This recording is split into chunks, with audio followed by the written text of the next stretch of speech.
ഒരു summer special ഓയിലായാലോ? ഞാൻ ഇന്നലെ ഒരു വീഡിയോ ഇട്ടിട്ടുണ്ടായിരുന്നു ഗസ് ചെയ്യാൻ പറഞ്ഞിട്ട്. 90% ആൾക്കാരും തെറ്റിച്ചു. ഒരുപാട് പേര് കറക്റ്റായിട്ട് ഉത്തരവും പറഞ്ഞിട്ടുണ്ട്. അപ്പോൾ ആരാ വിന്നർ എന്നൊക്കെ ഞാൻ വഴിയെ പറയാം. കുറച്ച് പേര് ഗസ് ചെയ്ത പോലെ തന്നെ തേക്കിൻ്റെ കൂമ്പല വെച്ചിട്ടാണ് ഞാൻ ഈ ഒരു ഓയിൽ ഉണ്ടാക്കിയിട്ടുള്ളത്. ചെറുപ്പത്തിൽ ഞാൻ ഈ കൂമ്പലൊക്കെ എടുത്തിട്ട് കയ്യിൽ ഉരച്ചിട്ട് മൈലാഞ്ചി പോലൊക്കെ ഇടുമായിരുന്നു, ആ ഒരു റെഡ് കളർ കിട്ടാൻ വേണ്ടിയിട്ട്. അപ്പോൾ നമുക്കിത് സിമ്പിളായിട്ട് എല്ലാവരും ഉണ്ടാക്കുന്നൊരു സംഭവമാണ്. പക്ഷെ ഞാൻ ചെറിയ ചെറിയ ട്വിസ്റ്റുകൾ അതിനകത്ത് കൊണ്ടുവരുന്നേ ഉള്ളൂ. അപ്പോൾ ഇതുപോലെ കട്ട് ചെയ്തിട്ട് തേക്കിൽ ചെറിയ ചെറിയ പീസായിട്ട് കട്ട് ചെയ്തിടാം. അപ്പോൾ ഇതിൽ നമ്മൾ യൂസ് ചെയ്യുന്ന ഒരു ഓയിൽ സാധാരണ കോക്കനട്ട് ഓയിൽ വെച്ചിട്ട് ഉണ്ടാക്കാം. അത് കൂടാണ്ട് ഞാനിപ്പോൾ യൂസ് ചെയ്യുന്നത് ഹോഹോബ ഓയിലാണ്. അതിൻ്റെ എന്തുകൊണ്ടാണെന്ന് വെച്ച് കഴിഞ്ഞാൽ ഞാനിതിപ്പോൾ സ്കിന്നിൽ അപ്ലൈ ചെയ്യാൻ വേണ്ടിയിട്ട് വിചാരിക്കുകയാണ്. എൻ്റെ കുറച്ച് ഓയിലി സ്കിന്നാണ്. അപ്പോൾ കോക്കനട്ട് ഓയിൽ അപ്ലൈ ചെയ്ത് കഴിഞ്ഞാൽ എനിക്ക് കുരു വരും. അതുകൊണ്ട് ഹോഹോബ ഓയിലാണ് ഞാൻ യൂസ് ചെയ്തിരിക്കുന്നത്. ഡ്രൈ സ്കിന്നുള്ളവർക്ക് കോക്കനട്ട് ഓയിൽ യൂസ് ചെയ്യാം. എന്നിട്ട് ജസ്റ്റ് ഇതുപോലെ മൈൽഡ് ഫ്ലെയിമിൽ ഓണാക്കിയിട്ട് ഇങ്ങനെ ചെറുതായിട്ട് ഇങ്ങനെ കുറച്ച് ഒരു 2 മിനിറ്റ് കഴിയുമ്പോഴത്തേക്കും ഇതുപോലെ റെഡ് കളറായിട്ട് വരും. കുറച്ച് കഴിയുമ്പോഴത്തേക്കും അതിങ്ങനെ തിളച്ച് വരും. അതിനകത്ത് വാട്ടർ കണ്ടൻറ്റൊക്കെ ഈ ഓയിലായിട്ട് വരുമ്പോഴത്തേക്കും അതിങ്ങനെ തിളച്ച് ബബിൾസ് ആയിട്ട് വരും. ഭയങ്കര സാറ്റിസ്ഫൈങ് ആയിട്ടുള്ളൊരു കാഴ്ചയാണ്. അപ്പോൾ ഈ ഒരു തേക്കിൻ്റെ ഇലയിൽ ഒരുപാട് ആൻറ്റി ഓക്സിഡൻസ് ഉണ്ട്. പിന്നെ ആന്തോസൈനിൻ എന്ന് പറഞ്ഞിട്ട് പിഗ്മെൻറ്റ്സ് ഉണ്ട് ഈ ഒരു റെഡ് കളർ കൊടുക്കുന്നത്. അതിങ്ങനെ കുറച്ച് നേരം കഴിയുമ്പോഴത്തേക്കും ഈ ഓയിൽ നന്നായിട്ട് സ്പ്രെഡായിട്ട് മൈൽഡ് ഫ്ലെയിമിൽ ഇടാൻ പ്രത്യേകം ശ്രദ്ധിക്കാം കേട്ടോ. അപ്പോൾ ഇത് ജസ്റ്റ് ആ ഒരു ബബിള് തീരുന്ന വരെ കുറച്ച് കഴിയുമ്പോഴത്തേക്കും ഈ ഒരു തിളയെല്ലാം വറ്റിയിട്ട് അതിങ്ങനെ കാമായിട്ട് ഇങ്ങനെ ഇരിക്കും. അപ്പോൾ അതുവരെ നിങ്ങളിത് ചെറുതായിട്ട് സ്പൂൺ വെച്ചിട്ട് ജസ്റ്റ് ഒന്ന് ഇടയ്ക്കൊന്ന് ഇളക്കി കൊടുത്താൽ മതി. അപ്പോഴത്തേക്കും അത് ഫുള്ള് ഇതിനകത്തോട്ട് ഇൻഫ്യൂസ് ആയിട്ടുണ്ടാവും. ഈ ഓയിൽ സ്യൂട്ടബിൾ ആയിട്ടുള്ള ആൾക്കാർക്ക് ഇങ്ങനെ അപ്ലൈ ചെയ്ത് കഴിയുമ്പോഴത്തേക്കും സ്കിന്നിനൊരു ചെറിയൊരു ഗ്ലോയും ഈ ഒരു റെഡ് കളറൊക്കെ ഉള്ളതുകൊണ്ട് തന്നെ ഒരു നല്ലൊരു അപ്പിയറൻസ് ഒക്കെ കിട്ടും. ഇനി ഓയിലി സ്കിന്നുള്ളവർക്ക് വേണമെങ്കിൽ ഇത് അപ്ലൈ ചെയ്തിട്ട് ജസ്റ്റ് കോട്ടൺ വൈപ്സ് വെച്ചിട്ട് അതൊന്ന് വൈപ്പ് ചെയ്ത് കളഞ്ഞിട്ട് ഫേസ് വാഷ് ചെയ്ത് കഴിഞ്ഞാലും നല്ലതാണ്. ഡ്രൈ സ്കിന്നുള്ളവർക്ക് കുറച്ച് ഹെവി ആയിട്ടുള്ള ഓയിൽസ് യൂസ് ചെയ്യാം. ലൈക്ക് കോക്കനട്ട് ഓയിലോ അല്ലെങ്കിൽ കുറച്ചുകൂടെ ഹെവി ആയിട്ടുള്ള ഓയിൽസ്, ഒലിവ് ഓയിലൊക്കെ യൂസ് ചെയ്യാം. ഓയിലി സ്കിന്നുള്ളവർക്ക് ലൈറ്റ് വെയ്റ്റഡ് ആയിട്ടുള്ള ഹോഹോബ ഓയിലോ അല്ലെങ്കിൽ ഗ്രേപ്പ് സീഡ് ഓയിലോ അങ്ങനെ ഏതെങ്കിലുമൊക്കെ യൂസ് ചെയ്തിട്ടുണ്ടാക്കി കഴിഞ്ഞാൽ ഭയങ്കര നല്ലൊരു ഓപ്ഷനാണ്.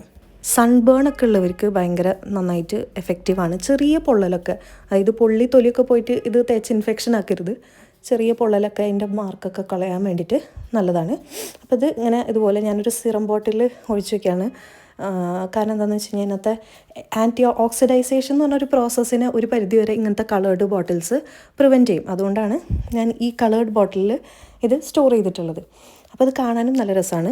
പക്ഷേ ഇതിനകത്തൊരു സ്മെല്ല് എനിക്ക് ഇഷ്ടപ്പെടാത്തതുകൊണ്ട് ഞാൻ ഇതിനകത്ത് കുറച്ച് ഓറഞ്ച് എസെൻഷ്യൽ ഓയിൽ ആഡ് ചെയ്തിട്ടുണ്ട്. പിന്നെ നിങ്ങൾക്ക് ഡ്രൈനെസ് പോകുന്നില്ല എന്നുണ്ടെങ്കിൽ വേണമെങ്കിൽ വൈറ്റമിൻ ഇ ഓയിൽ നമുക്ക് ഇതിനകത്തോട്ട് ആഡ് ചെയ്യാം. അപ്പോൾ ഞാനിങ്ങനെ 2 വലിയ ബോട്ടിലും ഒരു 15 ml ബോട്ടിലും ഞാനത് ഫില്ല് ചെയ്തിട്ടുണ്ട്. അപ്പോൾ ഈ 15 ml ആണ് നമ്മൾ ഗിവ് അവേ ആയിട്ട് കൊടുക്കാൻ നോക്കുന്നത്. അപ്പോൾ നമുക്കിതൊന്ന് ജസ്റ്റ് ഒന്ന് അപ്ലൈ ചെയ്ത് നോക്കാം. അപ്ലൈ ചെയ്ത് നോക്കുമ്പോഴത്തേക്കും ഞാൻ യൂസ് ചെയ്തത് ഹോഹോബ ഓയിൽ ആയതുകൊണ്ട് തന്നെ ആ ഒരു സ്റ്റിക്കിനെസ് ഉണ്ടാവില്ല. അല്ലെങ്കിൽ നമ്മൾ കോക്കനട്ട് ഓയിൽ അല്ലെങ്കിൽ ഹെവി ആയിട്ടുള്ള ഓയിൽസൊക്കെ യൂസ് ചെയ്യുമ്പോഴത്തേക്കും കുറച്ച് സ്റ്റിക്കിനെസ് ആയിട്ടുണ്ടാവും. അപ്പോൾ നമുക്ക് അപ്ലൈ ചെയ്യുമ്പോൾ ഒരു സുഖം ഉണ്ടാവില്ലല്ലോ. അപ്പോൾ ഇത് ആ ഒരു സ്റ്റിക്കിനെസ് ഒന്നും ഇല്ലാണ്ട് നന്നായിട്ട് തന്നെ വന്നിട്ടുണ്ട്. നിങ്ങൾക്ക് സ്വീറ്റ് ആൽമണ്ട് ഓയിൽ യൂസ് ചെയ്യാം, അല്ലെങ്കിൽ സൺഫ്ലവർ ഓയിൽ യൂസ് ചെയ്യാം. അങ്ങനെ ഒരുപാട് ഓപ്ഷൻസ് ഉണ്ട്. അപ്പോൾ ജസ്റ്റ് ഇതുപോലെ മസാജ് ചെയ്ത് കൊടുക്കുക. ഡ്രൈ സ്കിന്നുള്ളവർക്ക് അങ്ങനെ ലീവ് ചെയ്യുക. ഓയിലി സ്കിന്നുള്ളവർക്ക് വേണമെങ്കിൽ ഒരു 1 മിനിറ്റ് കഴിഞ്ഞിട്ട് കോട്ടൺ സ്വാബ് വെച്ചിട്ട് തുടച്ച് കളയാം. സിമ്പിളാണ്. അപ്പോൾ ഇത്രയും ആൾക്കാർ നമുക്ക് കറക്റ്റ് ആൻസർ ഗസ് ചെയ്തിട്ടുണ്ടായിരുന്നു. കൂടുതൽ ആൾക്കാർ മഞ്ചിഷ്ടാതി, കുങ്കുമാതി, നാൽപ്പാമരാതി, ആയുർവേദ കടയിൽ കിട്ടുന്ന എല്ലാ ഓയിൽസിൻ്റെ പേര് അതിനകത്തുണ്ടായിരുന്നു. തേക്കിൻ്റെ ഇല എന്ന് പറഞ്ഞ ആൾക്കാരിൽ നിന്ന് തേക്കിൻ്റെ കൂമ്പില എന്ന് സ്പെസിഫിക് ആയിട്ട് പറഞ്ഞ 6 ആൾക്കാരെയാണ് നമ്മൾ സെലക്ട് ചെയ്തിട്ടുള്ളത്. അതായത് ഞാൻ ഒന്ന് വായിക്കുന്നില്ല, നിങ്ങൾക്ക് കണ്ടാൽ മതി. അപ്പോൾ അവർക്ക് നമ്മൾ 1 2 3 4 എന്ന് പറഞ്ഞിട്ട് വെറുതെ റാൻഡമായിട്ട് നമ്മൾ നമ്പർ കൊടുക്കുകയാണ്. എന്നിട്ട് ഇത് നമ്മൾ പേപ്പറിൽ എഴുതിയിട്ട് നമ്മൾ ലോട്ട് എടുത്തിട്ടാണ് നമ്മൾ വിന്നറിനെ കണ്ടുപിടിക്കുന്നത്. അപ്പോൾ 1 2 3 4 5 6 ഇതുപോലെ മടക്കി ഇട്ടിട്ടുണ്ട്. അപ്പോൾ ആരാണ് വിന്നർ എന്ന് നമുക്ക് ഇപ്പം നോക്കാം. നമ്മൾ റാൻഡമായിട്ടൊരു നമ്പർ എടുക്കുകയാണ്. അപ്പോൾ ഞാൻ ഭയങ്കര കൺഫ്യൂസ്ഡ് ആണ് കേട്ടോ. എനിക്ക് അതെടുക്കണോ ഇതെടുക്കണോ, എപ്പോഴും നടുക്ക് ഉള്ളത് എടുക്കാനുള്ളൊരു ടെൻഡൻസി ഉണ്ടാവും. അതുകൊണ്ട് തന്നെ ഞാൻ നടുക്കുള്ളത് എടുക്കാണ്ട് നടുക്കുള്ളത് മാറ്റി വെച്ചിട്ട് സൈഡിലുള്ളവരെന്നെ നോക്കിയിട്ട് എടുക്കുകയാണ്. അപ്പോൾ ഓക്കെ, അപ്പോൾ ആരാണ് വിന്നർ നോക്കാം. ആകാംക്ഷയുടെ നിമിഷങ്ങൾ. അപ്പോൾ നമ്മുടെ ചെസ് നമ്പർ 6. അപ്പോൾ ചെസ് നമ്പർ 6 ആരാ നോക്കാം. അപ്പോൾ വിന്നർ ആരാണെന്നുണ്ടെങ്കിലും എനിക്ക് ഈ സ്ക്രീനിൽ കാണുന്ന നമ്പറിൽ എനിക്കൊരു വാട്സപ്പിൽ മെസ്സേജ് അയക്കാം. അപ്പോൾ കൺഗ്രാജുലേഷൻസ് ഐശ്വര്യ. അപ്പോൾ കിട്ടാത്തൊരു വിഷമിക്കേണ്ട, ഇനിയും ചാൻസസ് ഉണ്ടാവും. ഞാൻ ഇല പറിക്കാൻ നോക്കിയപ്പോഴത്തേക്കും ദേ ഒരു മരപ്പെട്ടി അതെൻ്റെ റൂമിലത്തെ ബാത്റൂം അതിനകത്തോട്ട് കയറാൻ പോകുന്നു. ചുമ്മാ കാണിച്ചെന്നേ ഉള്ളൂ. അപ്പോൾ എന്തായാലും ചാനൽ സബ്സ്ക്രൈബ് ചെയ്യുക. ഓക്കെ. പിന്നെ നമ്മുടെ പ്രോഡക്റ്റ്സ് ഓർഡർ ചെയ്യാൻ വേണ്ടിയിട്ട് നമ്മുടെ വെബ്സൈറ്റ് ഇതാണ്. വെബ്സൈറ്റിൻ്റെ ലിങ്ക് ഞാൻ താഴെ ഡിസ്ക്രിപ്ഷൻ ബോക്സിൽ കൊടുക്കാം.